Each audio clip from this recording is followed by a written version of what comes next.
A couple of weeks ago, I was having a conversation with Jeff Pettus about how resourceful artists are. Jeff was telling me that he once visited a mini storage pod that an artist had converted into a studio and gallery space. I was kind of blown away, that here this was. And he said, "Oh yeah, there's a musician over on the other side, and they do a concert on Sundays." And, he was able to actually make a small little gallery presentation out of the space.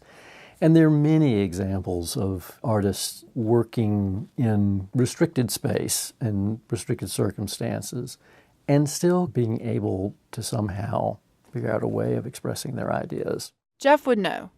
He is the director of the North Carolina Arts Council's Fellowship Program, and together he and his team have worked with hundreds of North Carolina artists who have created amazing works of art with limited resources and means, like author David Joy. Here he is reflecting on what he went through to write his very first novel, Where All Light Tends to Go. I'd be at my first job at 8, stay there till 5. I'd get off. I'd go to my second job at 5:30. I'd get home at 10.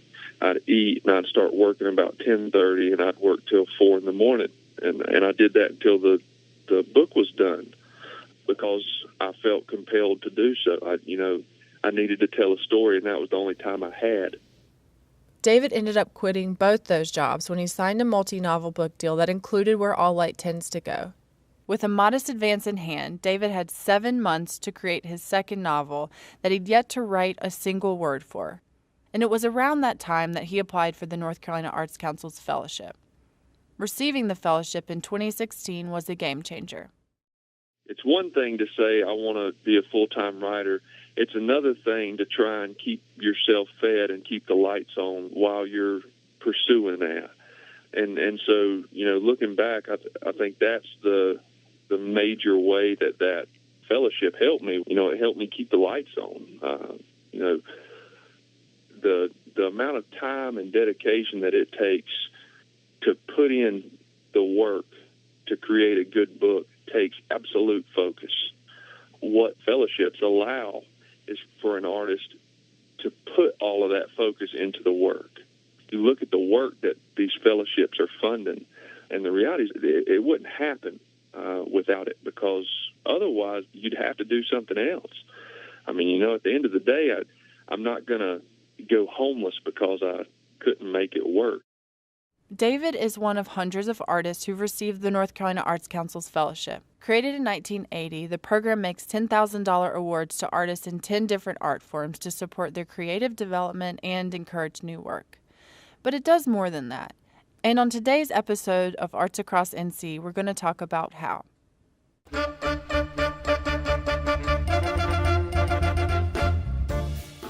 If there's a movie that you always have to watch with your family over the holidays, if there's a song that you always return to when you're feeling down, or if there's a book that changed how you think about everything, art is an important part of your life.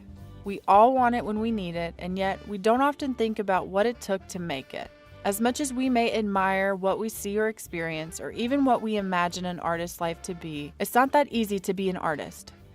To make the things that we cherish, there's often a lot of uncompensated trial and error, which is one of the reasons why the North Carolina Arts Council supports artists. The investment that we make in artists and their development is an investment in ourselves and in our communities, because their presence here makes North Carolina a better place to live.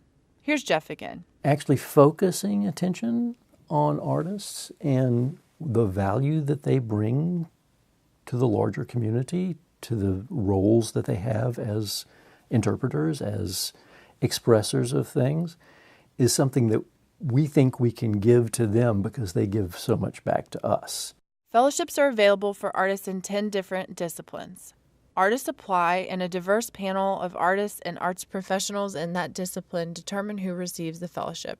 Artists may use the fellowship to do things like buy time or purchase equipment or supplies they need to complete a project, but Jeff says these fellowships do more than just provide financial support. We simply want to give them the sense that their work has been recognized and that they have permission to actually try things that they might not have been able to try otherwise.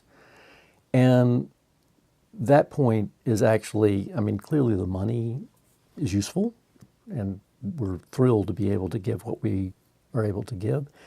But when I go around and talk to the artists, very often what the artists will say is, you know, I've been making this work and I've kind of felt alone, and this fellowship has given me a sense that I was on the right track after all. This is actually, I'm doing something right here. And that confidence can go a long ways to actually boosting their careers and allowing them also to share their work in a way that's they may have been more reticent to do. And that's true of many of the artists I've interviewed. Musician, filmmaker, and poet Shirlette Ammons received the fellowship in 2014 at a turning point in her career. That time in my life as an artist was really important because I was going through kind of a realization of my own identity as an artist and as a person, and trying to find ways to merge all these disparate identities that I wear into one being. So applying for the Artist Fellowship gave me an opportunity to think through that and the project that I wanted to pursue with help from the funds. The fellowship really gave me time to just feel less of the pressure to survive from just a hustling artist standpoint, and gave me time to actually focus on the project. It gave me the space to work with people that I really wanted to work with, and that'll kind of spoil you a bit, but in a good way. I mean, I think that's the primary thing it did. I created a record that was exactly the record I wanted to make. It's still my favorite work to this day. The Arts Council's awarded over $5 million in 622 fellowships, and some of our state's most celebrated artists have received them, and it's made a big difference. Author Daniel Wallace, who became internationally famous through his book Big Fish and the movie based on it, received the fellowship in 1991, during a time when he was about the furthest thing from renown. He'd written 2 novels that hadn't been published, and he remembers folks questioning why he was still trying to be a writer. Winning the fellowship gave him the confidence to keep trying.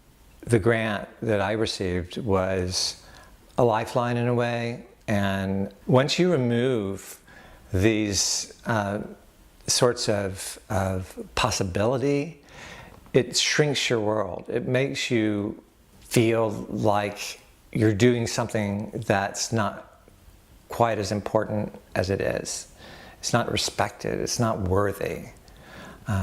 And when official organizations are capable of doing what the Arts Council does, you are more secure in that you feel like you're a part of something bigger than yourself.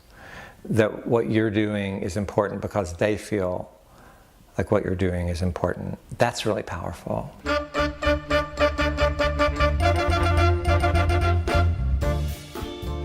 That's our show today. You can learn more about the fellowship by visiting our website, ncarts.org.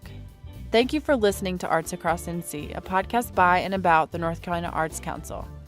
Follow us along on Facebook, Twitter, and Instagram, and we'll be back soon with another show.